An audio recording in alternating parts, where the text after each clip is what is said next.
আর তখনই এক পাগলে ভাত পায় না, নতুন পাগলের আমদানি হয়। মানে এই দুইটা বলদ আসে ডাকাতদের এলাকায় ডাকাতি করতে। আমারে চিনচ, আমি সানডে মানডে ক্লোজ করছি, 1-2 খালাস করছি, সিস্টেম চালু কইরা আজ এখানে দাঁড়াইছি।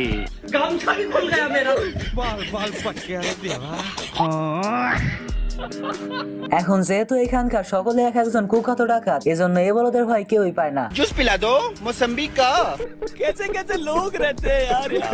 এই বলদের জুস হাতে নিতেই মানে এখানকার সব থেকে বড় মাফিয়া চলে আসছে।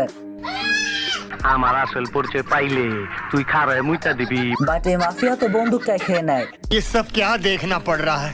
তুমি জানো না, আমি ইচ্ছা করলে তোমার চুলকানির মলম লাগাই দিবার পারি। আমার মাফ করে দে হুজুর।